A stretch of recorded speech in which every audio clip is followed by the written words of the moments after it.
నమస్తే అండి, welcome to my channel. ఇవాళ నేను ఇండస్ వ్యాలీ కుక్వేర్ రివ్యూ ఇవ్వాలనుకున్నాను. ఎలా క్లీన్ చేసుకోవాలి ఏంటి అని చెప్పేసి ఈ వీడియోలో మొత్తం షేర్ చేసుకుంటాను అనమాట. మెయింటెనెన్స్ ఎలాగా, వీటి కుక్వేర్ మెయింటెనెన్స్.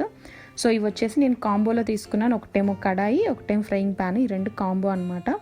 1800కి వచ్చిందనమాట. ఇండస్ వ్యాలీ సైట్ నుంచి తీసుకున్నాను. ఇవి ప్రీమియం అని మెన్షన్ చేశారండి. ఇది వచ్చేసి 10 ఇంచెస్ ఫ్రైయింగ్ ప్యాన్ అనమాట. అదేమో 2 లీటర్స్ కడాయి అనమాట. వాళ్ళు ఇచ్చిన మెజర్మెంట్స్ చెప్తున్నానండి మీతో. ఇదేమో ప్రీమియం కాస్ట్ ఐరన్ కుక్వేర్ అనమాట. ఈ రెండు దీనిలో సూపర్ స్మూత్ ఏవో ఉన్నాయి, అవి ఇంకా రేట్ ఎక్కువ ఉన్నాయి అనమాట. ఈ రెండింటి వరకు మనకి 1800 పడింది. నేను ఇండస్ వ్యాలీ సైట్ నుంచి తీసుకున్నాను. కాస్ట్ ఐరన్ ఈ మధ్య అందరూ యూజ్ చేస్తున్నారండి, హెల్త్కి మంచిదని కాస్ట్ ఐరన్. సో అందుకోసం నేను తీసుకున్నాను. సో వీటి క్లీనింగ్ ఎలా మెయింటైన్ చేయాలి ఇదంతా నేను ఈ వీడియోలో షేర్ చేసుకుంటాను. ముందైతే ఇలా ఓపెన్ చేసిన తర్వాత ఓన్లీ ప్లెయిన్ వాటర్తో క్లీన్ చేసుకోవాలి. సో అసలు దీన్ని ఎన్నిసార్లు క్లీన్ చేసినా బ్లాక్నెస్ పోలేదండి. లాస్ట్కి ఒక టిప్ చెప్తాను, దాన్ని చేస్తేనే పోయింది. సో మొత్తం ప్లెయిన్ వాటర్తో క్లీన్ చేసిన తర్వాత mild liquid, dish wash liquid తీసుకొని ఈ విధంగా క్లీన్ చేసుకోవాలన్నమాట. స్పాంజ్ వైప్తో నీట్గా మొత్తం చక్కగా క్లీన్ చేసుకోవాలి. అసలు నేను ఎన్నిసార్లునండి రిఫరెన్స్ కోసం నేను యూట్యూబ్ వీడియోస్ చూశాను. వాళ్ళు చెప్పిన పద్ధతిలో నేను క్లీన్ చేస్తే నాకు అస్సలు బ్లాక్నెస్ పోలేదు. తర్వాత ఈ విధంగా సోప్తో క్లీన్ చేశాను కదా, దాని తర్వాత కొంచెం నిమ్మకాయ యాడ్ చేశాను, కొంచెం సాల్ట్ యాడ్ చేశాను అనమాట.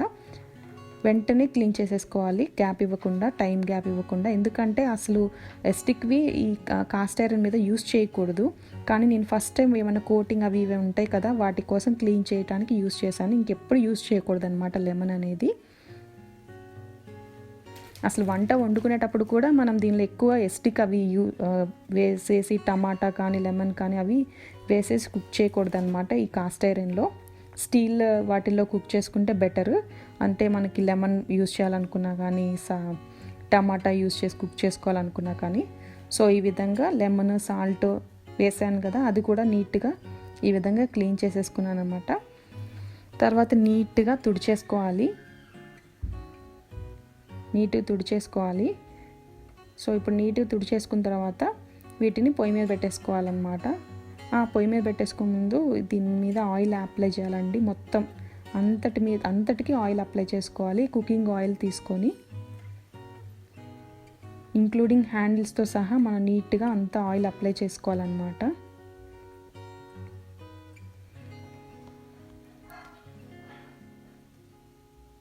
చూడండి, నా చేతులకు కూడా బ్లాక్గా వస్తుంది, ఇంకా బ్లాక్నెస్ తగ్గలేదు దీనికి.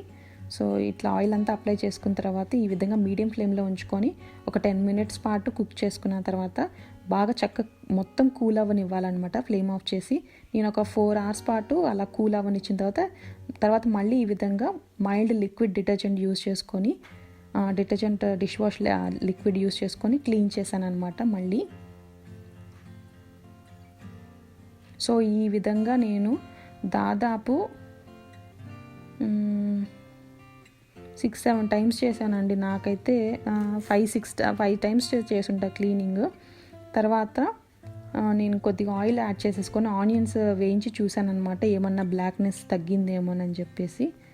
అస్సలు తగ్గలేదండి. చూడండి, ఇంకా ఆనియన్స్ ఎంత బ్లాక్గా టర్న్ అయినాయో అనమాట.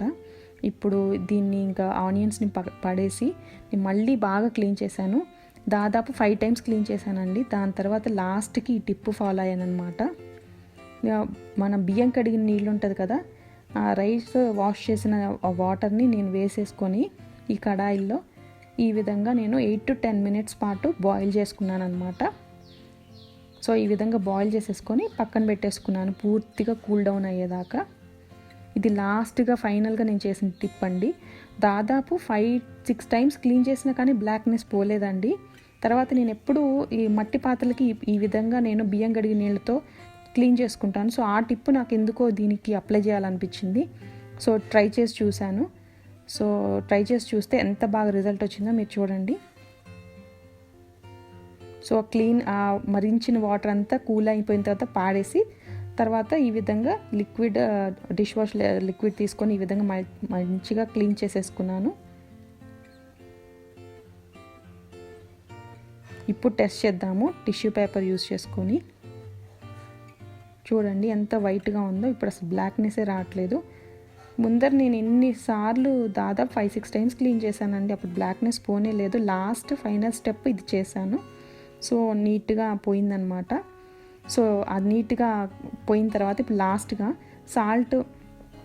ఓన్లీ సాల్ట్ అండి, సాల్ట్లో కొంచెం వాటర్ యాడ్ చేసేసుకొని నీట్గా ఇలా క్లీన్ చేసుకోవాలి. ఎందుకంటే ఇప్పటిదాకా నేను చాలాసార్లు సోప్ యూస్ చేసుకొని క్లీన్ చేశాను కదా, దాని ఎఫెక్ట్ ఉంటుందన్నమాట. ఎందుకంటే అది కెమికల్స్ కదా, సోప్ అంటున్నాను, డిష్ వాష్ లిక్విడ్. సో లాస్ట్కి ఆ విధంగా ఓన్లీ సాల్ట్ యాడ్ చేసుకొని క్లీన్ చేసుకొని ఈ విధంగా వైప్ చేసుకొని నీట్గా ఉంచుకున్నాను. ఇప్పుడు ఇదైతే రెడీ టు కుక్ ఉందన్నమాట. జస్ట్ టెస్టింగ్కి మళ్ళీ ఆనియన్ వేసేసి కొంచెం కుక్ చేస్తున్నాను. ఇప్పుడు కలర్ చేంజ్ అవుతుందో లేదో అని చెప్పేసి. చూడండి ఇప్పుడు ఆనియన్ వేయించుతున్నాను. కలర్ అయితే వైట్గానే ఉంది, బ్లాక్లోకి రాలేదన్నమాట. ఇప్పుడు రెడీ టు కుక్లో ఉందన్నమాట. సో ఈ విధంగా అయితే మనం రెడీ చేసుకోవాలన్నమాట. సో లాస్ట్ స్టెప్గా నేను చెప్పింది ట్రై చేయండి. సో ఈ విధంగా ఆనియన్ వైట్గానే ఉంది. సో ఇప్పుడు రెడీ టు కుక్ అన్నమాట ఇది. సో తర్వాత మళ్ళీ నీట్గా క్లీన్ చేసి పెట్టేసుకోవాలి. దీనికి మెయింటెనెన్స్ ఏంటంటే నీట్గా క్లీన్ చేసేసుకొని వైప్ చేసుకోవాలండి. ఒక 2 drops ఆఫ్ కుకింగ్ ఆయిల్ తీసేసుకొని నీట్గా అంతటికీ స్ప్రెడ్ చేసుకొని ఉంచుకోవాలండి. ఎందుకంటే మనకి రస్ట్ ఫామ్ అవుతుంది. సో మనం కుక్ చేసుకోకుండా పక్కన పెట్టేసేటప్పుడు ఈ విధంగా లైట్ 2-3 drops ఆయిల్ యూస్ చేసేసుకొని మొత్తం ఇంక్లూడింగ్ హ్యాండిల్స్ కూడా నీట్గా వైప్ చేసుకొని పక్కన పెట్టేసుకోవాలి. సో ఈ విధంగా మెయింటైన్ చేయాలండి.